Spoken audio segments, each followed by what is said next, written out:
ಮಹಾರಾಜ ಮೈಸೂರಿನ ಮಹಾರಾಜ ನಾಲ್ವಡಿ ಕೃಷ್ಣರಾಜ ಒಡೆಯರು ಆ ಕಾಲದ ಪ್ರಪಂಚದ 7ನೇ ಶ್ರೀಮಂತ ಮಹಾರಾಜ.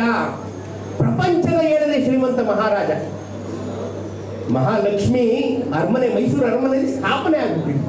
ಅಷ್ಟು ದುಡ್ಡಿತ್ತು ನಮ್ಮ ಹತ್ರ. ಅವರು ಮಹಾರಾಜರಾಗಿದ್ದಾಗ ದಿವಾನರಾಗಿದ್ದವರು ಇದೇ ಸರ್ ಎಂ ವಿಶ್ವೇಶ್ವರಯ್ಯ, ಹಿಮಾಲಯದೆತ್ತರ ಶ್ರೀಮಂತ. 1911-12ರಲ್ಲಿ ದಿವಾನರಾಗ್ತಾರೆ. ಕನ್ನಂಬಾಡಿ ಕಟ್ಟೆ ಶುರುವಾಗುತ್ತೆ, ಸ್ಟೇಟ್ ಬ್ಯಾಂಕ್ ಶುರುವಾಗುತ್ತೆ, ಭದ್ರಾವತಿ ಐರನ್ ಅಂಡ್ ಸ್ಟೀಲ್ ಶುರುವಾಗುತ್ತೆ, ಮಾರ್ಕೋನಹಳ್ಳಿ ಡ್ಯಾಮ್ ಶುರುವಾಗುತ್ತೆ. 37 ಪ್ರಾಜೆಕ್ಟ್ ನಡೀತಾ ಇದ್ದಂಥ ಕಾಲದಲ್ಲಿ ವರ್ಲ್ಡ್ ವಾರ್ ಶುರುವಾಗುತ್ತೆ. 1914ರಲ್ಲಿ ವರ್ಲ್ಡ್ ವಾರ್ ಶುರುವಾಯಿತು ಅಂತ ಗಂಧದೆಣ್ಣೆ ಫ್ಯಾಕ್ಟರಿ ಶುರು ಮಾಡ್ತಾರೆ, ಮೈಸೂರು ಸ್ಯಾಂಡಲ್ ಸೋಪ್ ಶುರು ಮಾಡ್ತಾರೆ.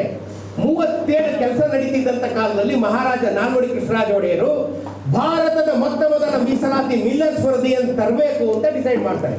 1919ರಲ್ಲಿ ಭಾರತದ ಮೊದಲ ಮೀಸಲಾತಿ ತರ್ತೀನಿ ನಾನು, 1919ನಲ್ಲಿ ಮಿಲ್ಲರ್ಸ್ ವರದಿ ಜಾರಿಗೆ ತರ್ತೀನಿ ಅಂತ ಹೇಳ್ತಾರೆ. ಸರ್ ಎಂ ಅವರು ಆಗಲ್ಲ. ಯಾಕಾಗಲ್ಲ?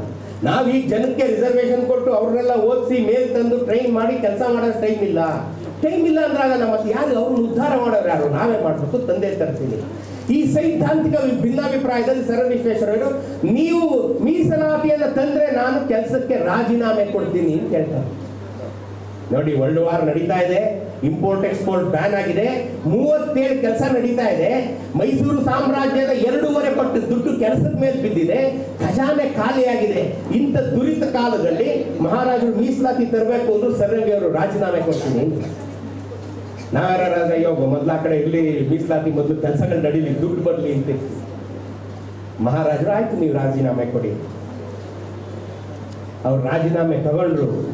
ಭಾರತದ ಮೊದಲ ಮೀಸಲಾತಿಯನ್ನ ಮಹಾರಾಜರು ಜಾರಿಗೆ ತಂದರು 1919ರಲ್ಲಿ.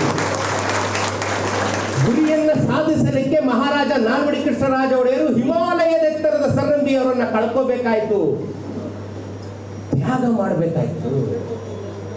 ನಿನ್ನ ಗುರಿಯನ್ನ ಮುಟ್ಟೋದಕ್ಕೆ ನೀನು ಅಷ್ಟು ಹಿಮಾಲಯದೆತ್ತರದ very important in your life ಅನ್ನೋದನ್ನ ನೀನು ತ್ಯಾಗ ಮಾಡಕ್ ಸಿದ್ಧ ಇದ್ರೆ ನಿನಗೆ ಯಶಸ್ಸು ಕಟ್ಟಿಟ್ಟು ಬಿಡ್ತಿ.